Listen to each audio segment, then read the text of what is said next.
ये साबित करना है कि चतुर्वेदी जी, आपका ये कहना है कि इसका मतलब जो सेकंड रंग कमांड था, जो सेकंड श्रेणी के जो कमांडेंट थे, एक प्रकार से जो कमांड कर रहे थे, वो भुगतान करना नहीं चाहते थे, भुगतान दबा के बैठना चाहते थे और इसकी जानकारी सुब्रत राय को नहीं देते थे।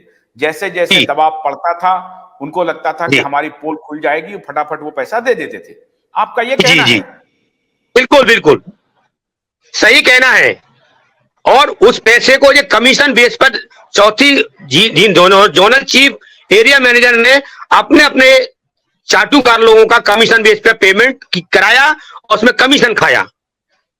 ये प्रमाणित है और ये कई बार पेपरों में निकला। हमारी एफआईआर जो हुई थी उसमें साफ जमाकर्ता ने कहा था, मतलब ये जो एरिया मैनेजर वगैरह हैं, कमीशन खोर जो कुछ लोग हैं, वो भी कमीशन खोरी कर रहे थे। इसका मतलब ये पूरे ऑर्गेनाइजेशन में बेईमानों की एक बहुत बड़ी फौज है, जो बहुत बड़ी टीम थी। गरीब जनता के पैसे को, कर्मचारियों के पैसे को लूटा, खसूटा, बंदरबाट किया। आपके कह रहे हैं बिल्कुल 101% सही है।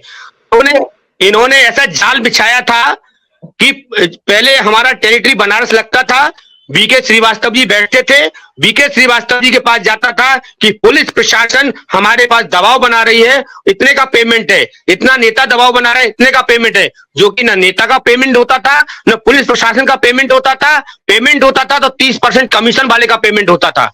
पूरे हिंदुस्तान में जोनल चीफ, एरिया मैनेजर और आरएम लोगों ने अपनी कमेटी चलाई और उसमें ऊपर तक के लोग इन्वॉल्व थे, ओपी श्रीवास्तव तक की पूरी टीम थी। और ये बात हमारे सुब्रत राय सारा सर को मालूम नहीं था और इनको गुमराह करते रहे, सर अब आगे हो जाएगा, अब आगे हो जाएगा। वहां तक होता गया कि कमीशन जो कलेक्शन लोग करते थे बैठता गया, चलाता गया और पैसे जी। आज तो बहुत बड़ा खुलासा हो रहा है, अभी तक तो हुआ ही नहीं था इस बात का खुलासा। इसलिए लगता है अदालत तो लगानी ही पड़ेगी, कई सारे बेईमान इसमें एक्सपोज होंगे। आवाज आ रही है अभय जी आपको? आप फ्रिज हैं? हाँ, आवाज आ रही है आशुतोष सर। मैं एक ही बात कर रहा हूँ आशुतोष जी, मैं एक बात पूछना चाहता हूँ चैनल के माध्यम से। बहुत बड़ी बात हो रही है, इस पर पर्देदारी चल रही थी। आज नागेंद्र कुशवाहा कहाँ है? मैं उन्हें ढूंढ रहा हूँ। नागेंद्र कुशवाहा जी आज पता नहीं वो नहीं है। आज नागेंद्र कुशवाहा जी को ढूंढना बहुत जरूरी है। उनके साथ जो वो है, क्या नाम है वो सज्जन, वो पेपर लेकर के घूम रहे थे, सारा चीज सुब्रत राय पर ढकेल रहे हैं। ये कुछ दलाल मिलकर के बीच में दलाली चलती रही, पैसे का बंदरबाट होता रहा। ये बहुत बड़ा खुलासा है जो चतुर्वेदी जी कर रहे हैं। मैं कह रहा हूं है जी, इनका कहना है कि एक पूरा कार्टेल था जो ये कहता था कि पुलिस का दबाव आ रहा है, कोई केस कर रहा है, नेता फोन कर रहे हैं, उनका भुगतान हमें करना है, और यहां से उनकी अनुमति ली जाती थी और उसका 30% का कमीशन जाता था। वो कमीशन घूम फिर करके इन दलालों के ऊपर कार्टेल पहुंचता था। क्या ये बात सही है? 100% सही है सर, 101% सही है। इसका प्रमाण हमारे पास है कि मंत्रियों का भुगतान हुआ है और कमेटी के उनके साथ में कमीशन खोरी पे पेमेंट हुआ है, जिसमें भूपेंद्र जैन डबराके ने आत्महत्या की है और उसमें साफ पेपरों में कहा गया है कि 30% कमीशन लिया है। साफ कहा गया है सर। बताइए किस मंत्री का भुगतान हुआ, किसने आत्महत्या की? बोलिए जरा सा। भूपेंद्र जैन डबरा से, भूपेंद्र जैन डबरा मध्य प्रदेश से। और गोविंद दुबे ने, भूपेंद्र जैन 30% कमीशन मांगा था और उन्होंने आत्महत्या ट्रेन से कट के की थी। उन्होंने क्यों की? उनका पेमेंट था, पेमेंट नहीं हुआ, उन्होंने 30% कमीशन मांगा था स्टाफ ने, गोविंद दुबे ने। गोविंद दुबे ने 30% कमीशन मांगा था और उसका भुगतान नहीं हुआ, वो कमीशन नहीं दे पाया। उसमें दबाव के जमाकर्ता के आकर के ट्रेन से आकर के आत्महत्या की उन्होंने।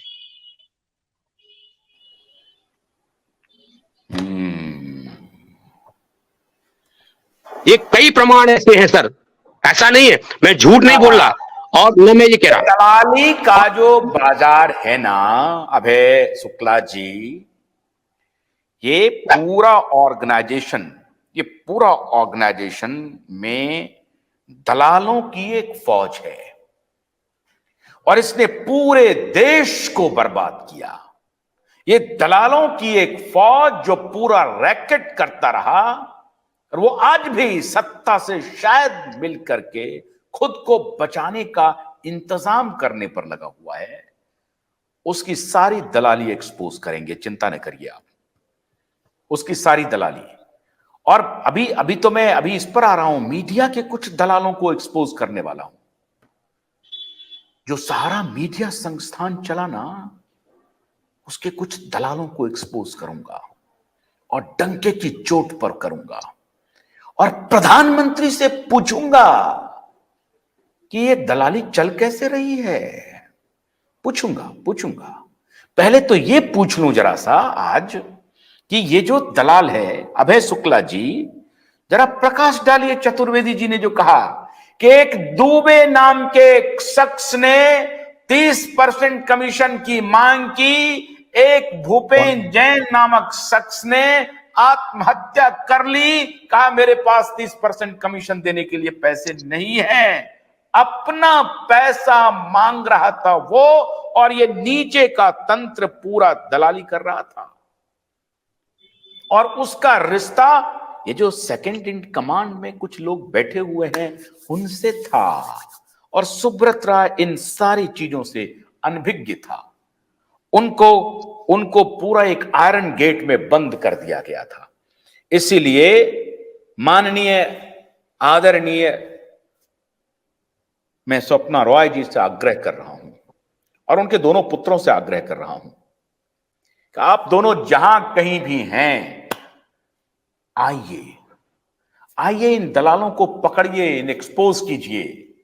देखिए हमारे निवेशक क्या कह रहे हैं, आपको कह रहे हैं कि इनका भरोसा आपके ऊपर है, क्योंकि जब तक सुब्रत रॉय एक्टिव रहे एक भी निवेशक का पैसा नहीं डूबा।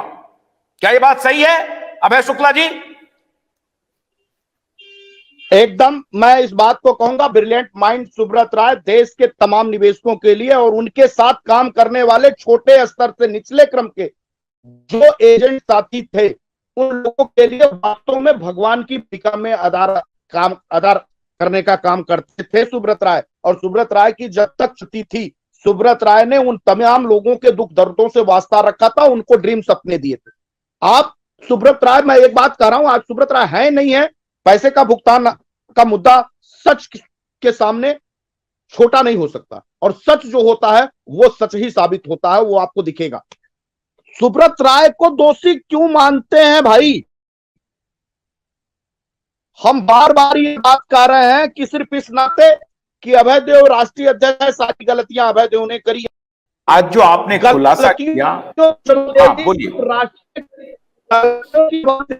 राष्ट्रीय जी, अगर आप अपना वीडियो बंद कर लें तो आपकी ऑडियो आती रहेगी, अच्छे तरीके से आएगी। नेटवर्क में अगर कोई परेशानी है तो आप सिर्फ वीडियो ऑफ कर लीजिए, ऑडियो पे बोलते रहिए, सही ऑडियो वीडियो आएगी ऑडियो।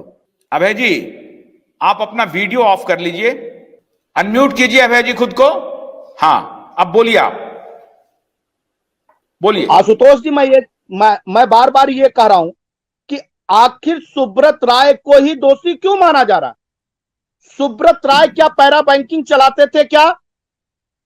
सुब्रत राय ने देश के लोगों को कलेक्शन करने के लिए, आगे कदम बढ़ाने के लिए कहा था क्या?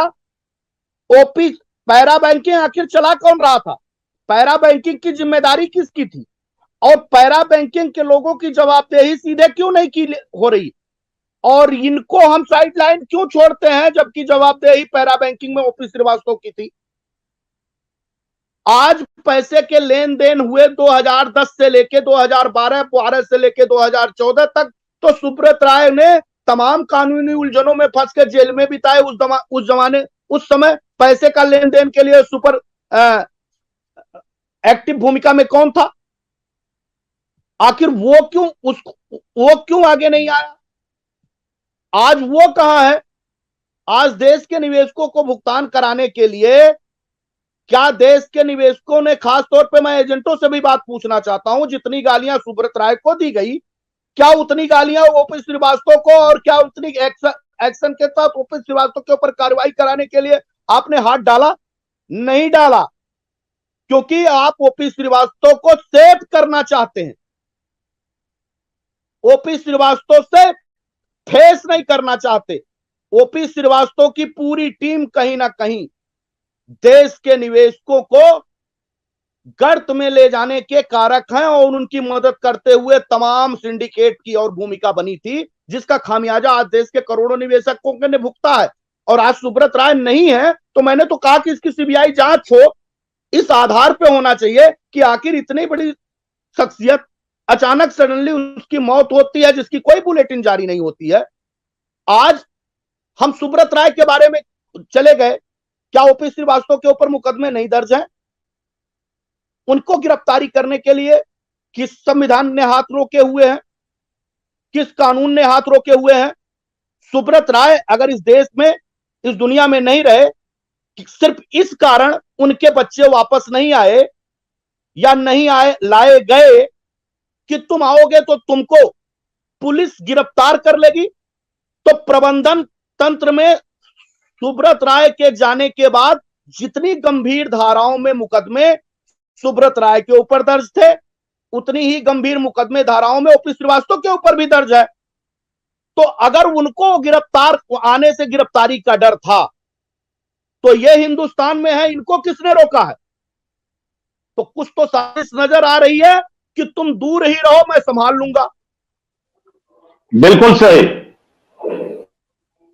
प्लीज 2 मिनट मेरी बात होने दीजिए।